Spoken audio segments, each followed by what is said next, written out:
এখানে যেমন একটা চাল আসলো, একটা চালের বীজ আমাকে যশোর থেকে এনে দিল আমাদের নজরুল ওই যে কিউরেটর, বললো যে এটা একটু, তো আমি এখানে লাগালাম। ওর নাম হলো বাঁশফুল, আদি ভ্যারাইটি। আদি ভ্যারাইটি, আচ্ছা আচ্ছা আচ্ছা। পুরোনো ভ্যারাইটি। আচ্ছা, আচ্ছা। তো সেটা খুব ভালো চালটা হয়েছে। এই যে এটা হচ্ছে আপনার বাঁশফুল। ও আচ্ছা আচ্ছা, এটাই সেই না? হ্যাঁ, এটা যে বাঁশফুল চাল। চালটা দেখতে ছোট, কিন্তু ভাতটা আনলে বড় হয়ে যায়। আচ্ছা আচ্ছা এটা আতপ। আচ্ছা। চামচে এটা আতপই রাখুন, নইলে এগুলো সব ঘ্রাণটা আপনার আসবে না। গণভবনের এই যে এখানে, উৎপাদিত। এই মাঠে।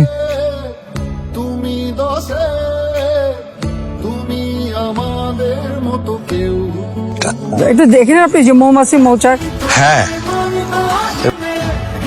গণভবনের সরিষার ক্ষেত্রে খাঁটি মধু। বাহ, এক্সিলেন্ট এক্সিলেন্ট।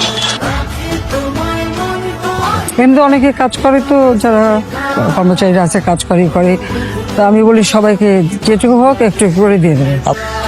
ধনে পাতা, এটা ধনে পাতা, লেটুস। বাহ, লেটুস। তো আপনি কোনো কেমিক্যাল ফার্টিলাইজার ব্যবহার করেন না? আমাদের গরু আছে এখানে, আচ্ছা আচ্ছা।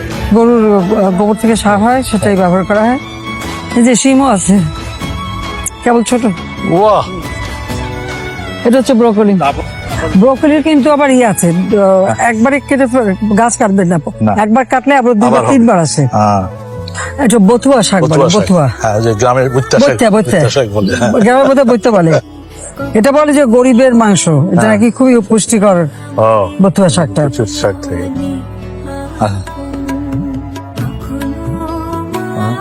এটা তিল, তেল। হ্যাঁ হ্যাঁ। আর এটা সরিষা।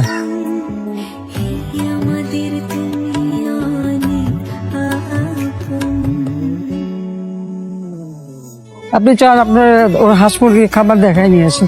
হ্যাঁ চলেন। আপনি তিতিরও পালেন নাকি? তিতির আছে, মুরগি আছে, হাঁস আছে, সব আছে। বাহ, আসো আসো আসো, রাজহাঁস। আয় আয় আয় আয়। বাহ, মুরগি হাঁসগুলি গেল কোথায়? ওই যে ওখানে এগুলো সব দেশি। দেশি। এই পড়বা তুমি? ওই পুরাতন বোর্ডটা স্যার কাজে লাগা দিছি। এই যে স্যার। বাহ, আরে এটা অস্ট্রেলিয়ান ব্রিড।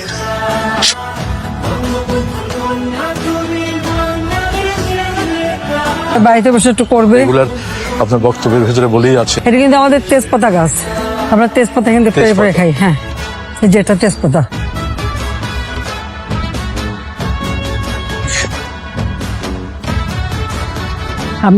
আমি তো একা মানুষ, কিন্তু আমার এখানে তো লোক যারা কাজ করবে, তোমরা করো, যার যার বাড়িতে দাও, সবাই একটু একটু পাবা, তাও ভালো। সবাইকে দিয়ে দিয়ে খাও। এবার গোলাপও ভালো ফুটছে।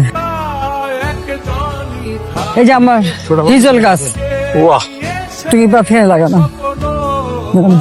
আসি,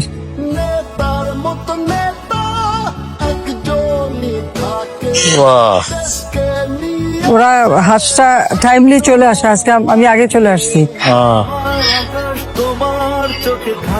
এখানে মাছ আছে অনেক, দেখবেন বিশাল তো দেখতে। না না, শীতে আরাম করছে। আপনার এটাতে মোস্টলি তেলাপিয়া না, আর রুই অনেক রকম মাছ কাপ। আছে। হ্যাঁ, পর আপনি ক্ষমতা আসার পর প্রয়াত রাষ্ট্রপতি জিল্লুর রহমানের ওতের দিন বঙ্গভবনে, সেদিন ছিল মাঘের শেষ দিন এবং বৃষ্টি হয়েছিল। আমি আপনাকে একটা প্রশ্ন করেছিলাম, আপনি সরকার গঠন করেছেন, আজকে মাঘের শেষ দিন, বৃষ্টি হয়েছে, একটা প্রবাদ আছে, যদি বর্ষে মাঘের শেষ ধন্যরাজ্যা পূর্ণ দেশ। তো আজকে যেমন মাঘের প্রথম বৃষ্টি, আর সেই সাথে আশা করি আল্লাহ আমাদের বাংলাদেশের জনগণের উপর রহম করবেন এবং বাংলাদেশটাকে আমরা উন্নত করব, খাদ্যের স্বয়ংসম্পূর্ণ করব, দেশের মানুষ সুন্দর জীবন পাবে। আজকে আমরা খাদ্যের স্বয়ংসম্পূর্ণতা অর্জন করেছি।